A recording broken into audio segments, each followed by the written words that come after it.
대림절 셋째 주일 오늘 우리에게 주신 하나님 생명의 말씀은 구약 성경 출애굽기와 열왕기상에 기록된 말씀입니다. 먼저 출애굽기 3장 1절에서 5절까지의 말씀 구약 84면에 기록되어 있습니다.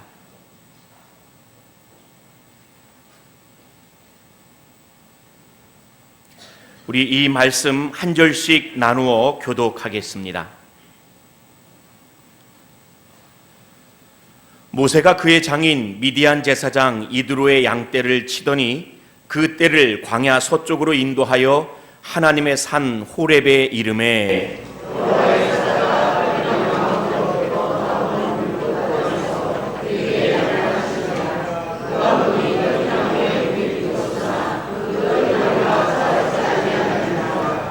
이에 모세가 이르되 내가 돌이켜 가서 이 큰 광경을 보리라. 떨기나무가 어찌하여 타지 아니하는고 하니 그때에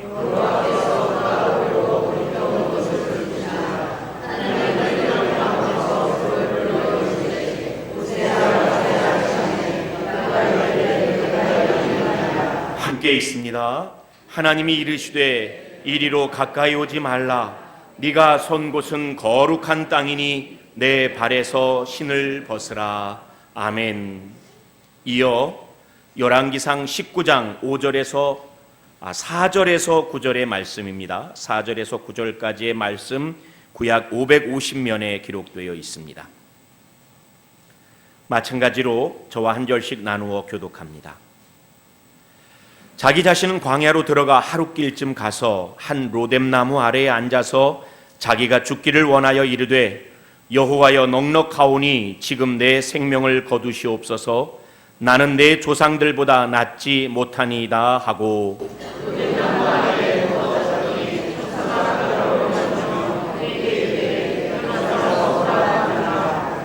본즉 머리맡에 숯불에 구운 떡과 한 병 물이 있더라. 이에 먹고 마시고 다시 누웠더니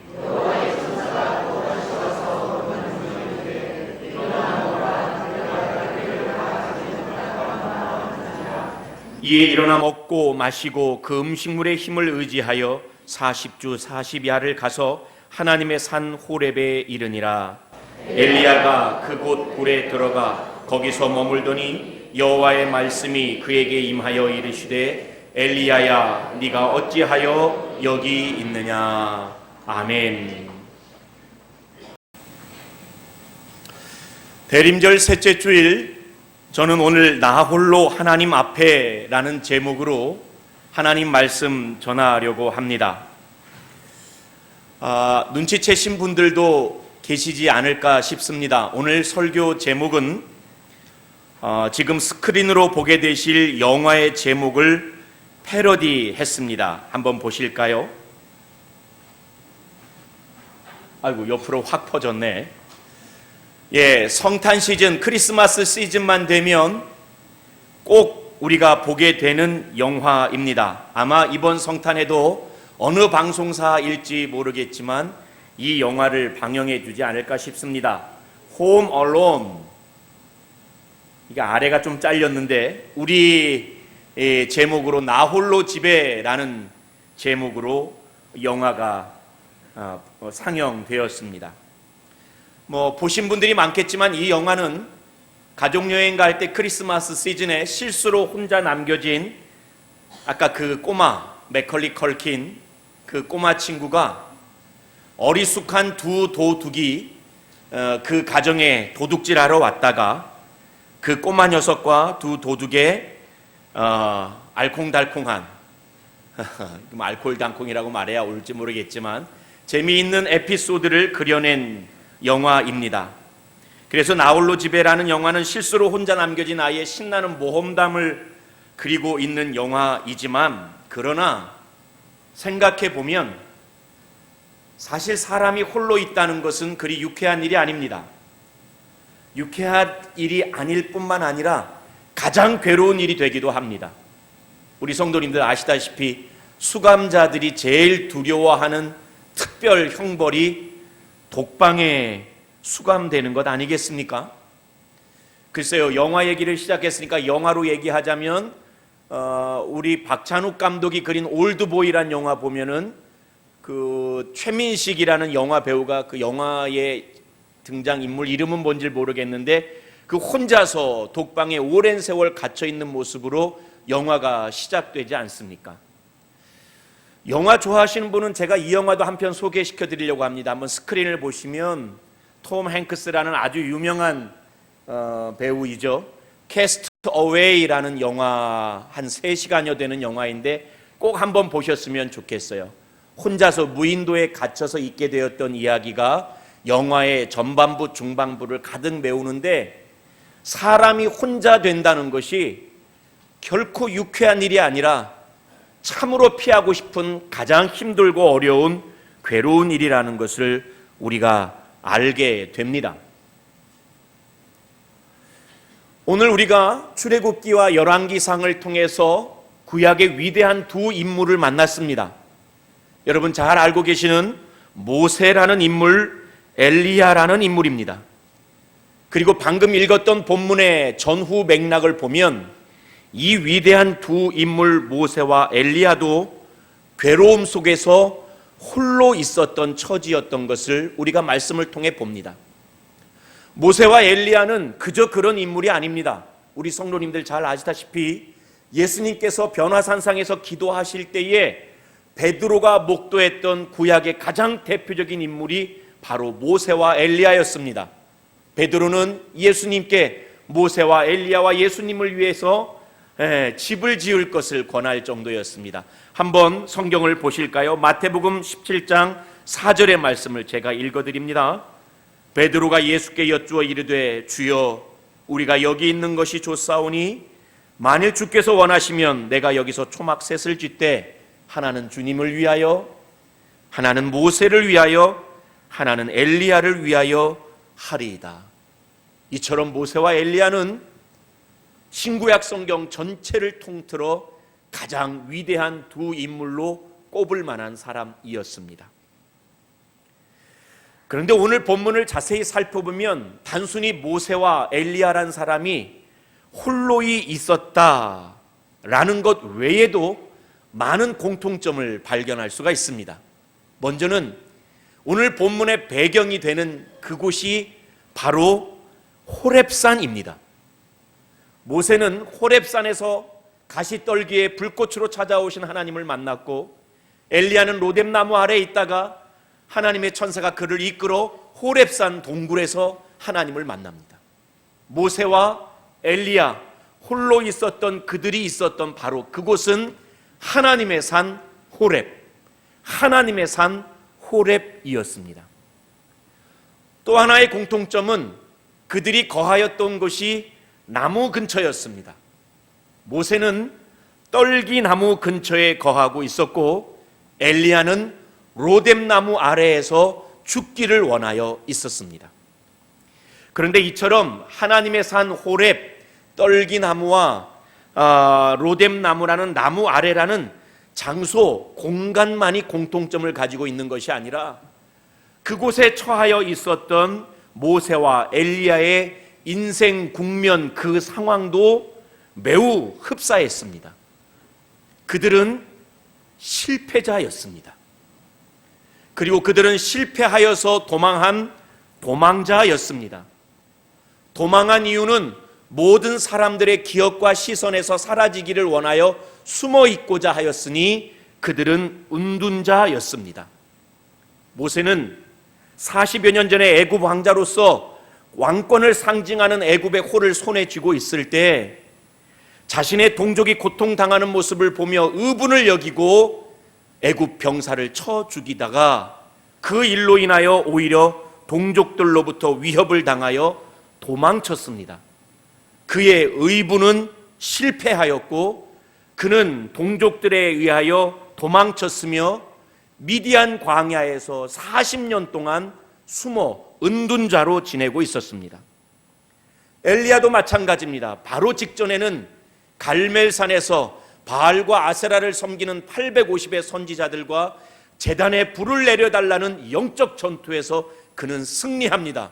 위대한 영적 승리를 구가하는 듯 하였으나 당시의 왕후였던 이세벨의 기세는 여전히 등등하여 그 죽은 바알과 아세라 선지자처럼 엘리야도 죽게 하겠다라는 이세벨의 호언장담을 듣고 그는 꼬리를 감추고 두려워서 도망칩니다. 그리고 로뎀 나무 아래에 거하였으며 사람들로부터 피하여 발견되지 않기를 원하였습니다. 그도 실패자요, 도망자요, 은둔자였습니다. 하지만 오늘 본문에 기록되지 않는 또 하나의 모세와 엘리야의 공통점이 있습니다. 그들은 실패하였고 도망쳤고 숨어 지냈지만 마음 가운데는 여전히 풀어지지 아니하는 억울함이 있었습니다.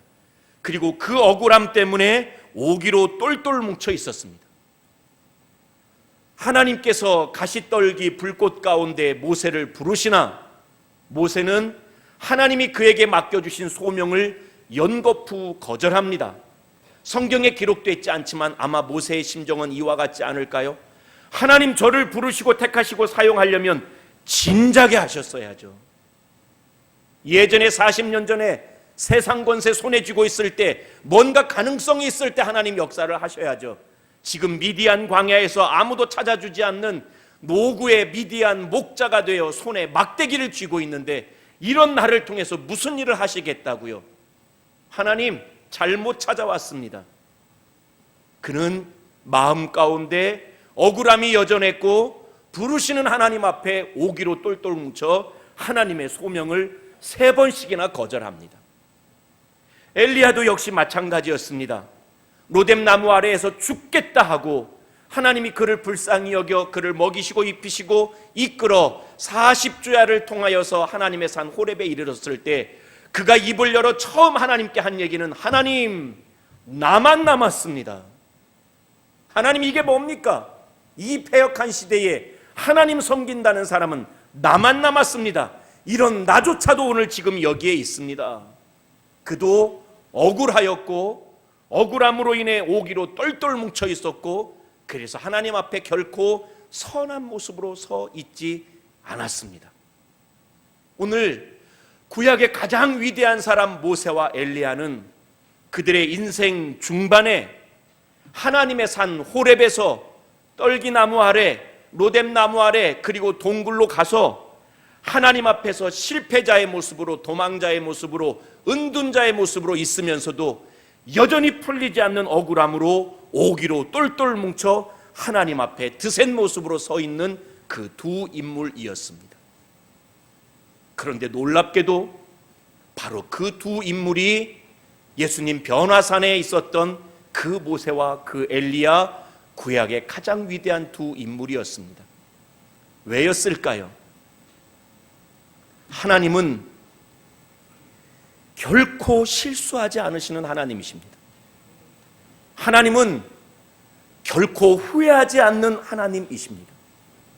하나님은 모세와 엘리야를 실수로 선택하고 그들을 선택한 것 때문에 후회하시지 않으셨습니다.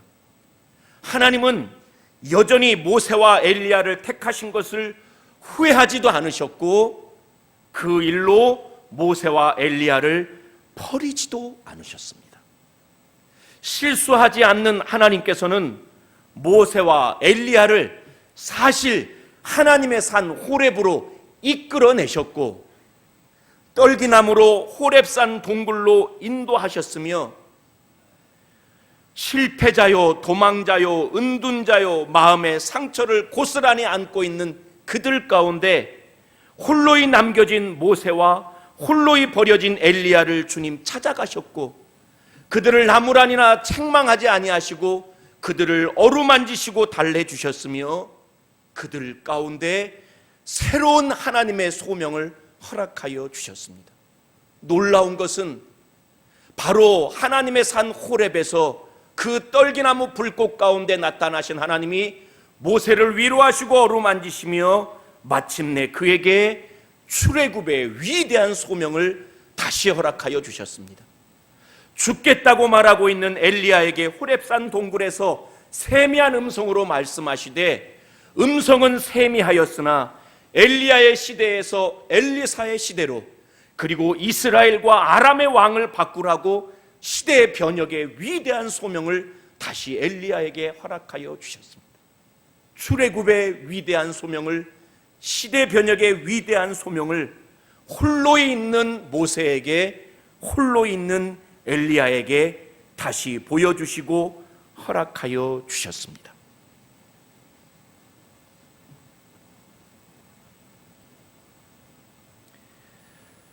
사랑하는 성도 여러분, 우리가 모세처럼 엘리야처럼 위대한 신앙의 사람은 못 된다 할지라도 우리도 모세와 같고 엘리야와 같을 때가 있습니다.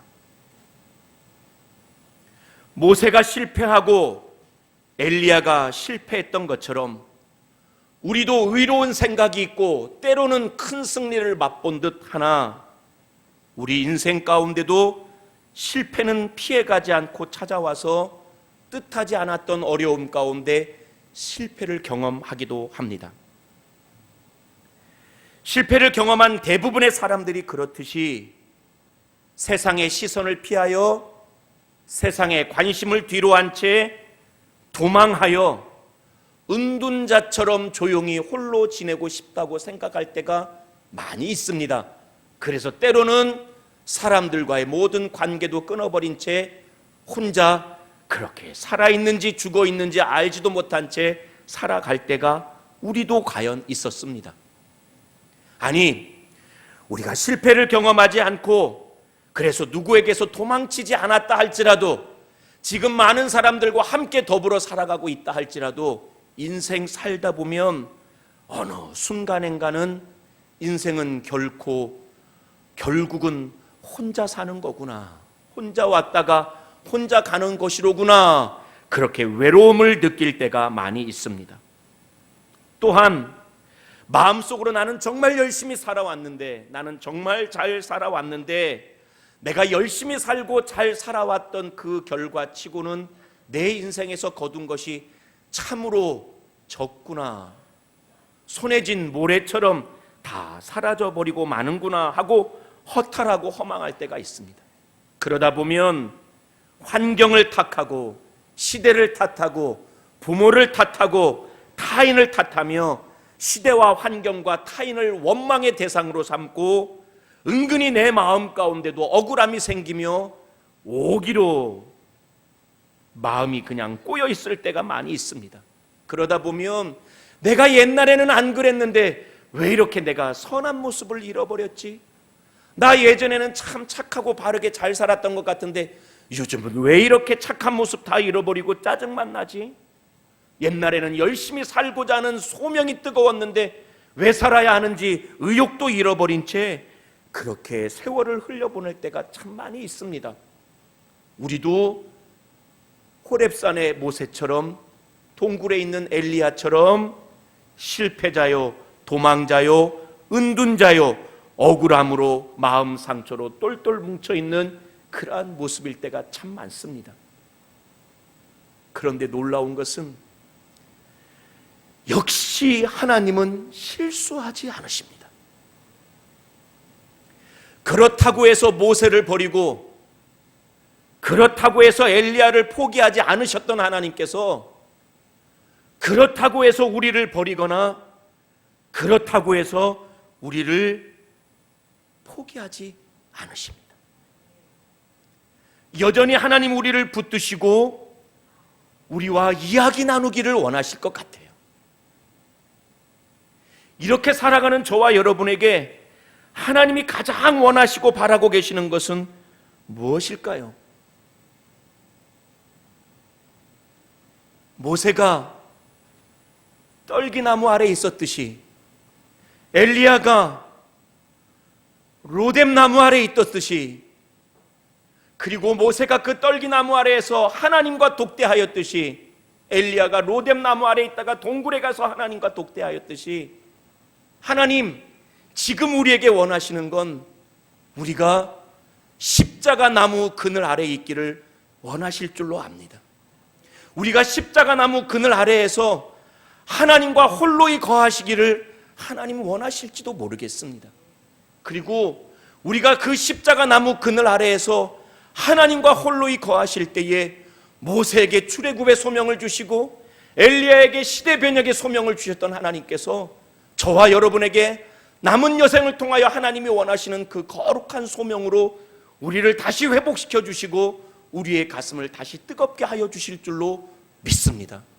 그러므로 사랑하는 성도 여러분, 제가 정말로 간절히 권하고 권하오니 2019년 남은 15일 기간 가운데 여러분 꼭 십자가나무 그늘 아래에 있기를 주님의 이름으로 축복합니다. 십자가나무 그늘 아래에서 하나님과 독대하시기를 주님의 이름으로 간절히 축복합니다. 꼭 그러셔야 합니다. 우리가 외롭다고 말은 하지만 사실은 홀로 있을 시간이 없습니다. 외롭다고 말은 하는데 홀로 이 스스로에게 관심 가져보질 못합니다. 예전에는 그래도 가계부라도 쓰고 일기장이라도 썼는데 요즘은 카드 결제하니까 가계부 쓸 일 없고요. 누가 일기장을 씁니까? 그래도 옛날에는 잠들기 전에 잠깐 눈 감고 내가 오늘 하루를 어떻게 살았는지, 내 인생이 지금 어디에 와 있는지 생각하고 아침에 여명에 눈부셔서 눈 뜨면 내가 오늘 하루를 어떻게 살아갈지, 남은 인생을 어떻게 살아갈지를 생각했는데 이게 웬일입니까? 제가 어젯밤에 잠들기 전에 했던 일은 스마트폰을 보는 일이었습니다. 오늘 아침에 일어나자마자 한 일도 스마트폰을 본 일이었습니다. 세상 일이 무에 관심이 그리 많은지 눈 감기 직전까지 남의 이야기만 계속 스마트폰으로 보고, 눈 뜨자마자 지난밤에 혹시 뭔 일은 없는지 남의 일만 그냥 스마트폰으로 봅니다. 외롭다고 말은 하는데 혼자 있는 법을 잊어버린 이 시대를 살아갑니다. 그러나 이때 부탁드립니다.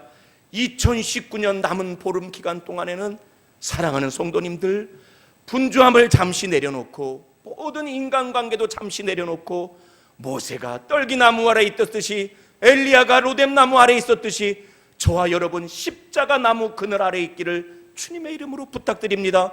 모세가 그곳에서 하나님과 홀로이 거했던 것처럼, 엘리야가 그곳 동굴에서 하나님과 홀로이 거했던 것처럼 남은 보름 기간 동안에 하나님과 반드시 독대하시는 저와 여러분 되기를 주님의 이름으로 간절히 부탁드립니다. 말씀 맺습니다. 내년은 2020년 아닙니까? 지금부터 20년 전에 1999년 이때에 천 단위가 바뀐다고, 이제 천 무슨 단위 아니라 2000년이 된다고, 새로운 밀레니엄이 된다고, 얼마나 가슴 벅찼습니까? 근데 벌써 20년 전입니다. 세기가 바뀌었는데 그 세기의 5분의 1을 벌써 지나쳐 왔습니다. 지난 20년 동안 어떻게 사셨습니까? 천 단위가 바뀌니 정말 대단하게 살 거라고 생각하지 않았습니까? 그런데 20년 지나놓고 나니 그저 세월만 보내시구려 남은 건 후회밖에 없지는 않습니까? 그런데 또 한 번의 기회가 왔습니다. 내년엔 이제 10단위가 바뀝니다. 2020년입니다. 그냥 해가 바뀌는 게 아니라 19년에서 20년이 되는 뜻깊은 해이오니 이제 얼마 남지 않은 기간 동안 전도서 지혜자의 말씀대로 남은 세월을 계수하며 2020년대는 정말 멋지게 살아야겠구나, 정말 의미 있게 살아야겠구나, 정말 귀하게 살아야겠구나, 보름 동안 다짐합시다. 수첩 새로 사는 걸로 다짐하지 마시고, 다시 말씀드립니다. 십자가 그늘 아래에 하나님과 독대하셔서 하나님의 위로를 받고 하나님의 격려를 받고 하나님의 새 소명을 받으시는 남은 대림절 기간, 남은 2019년 되시기를 주님의 이름으로 간절히 축복합니다. 우리 이 시간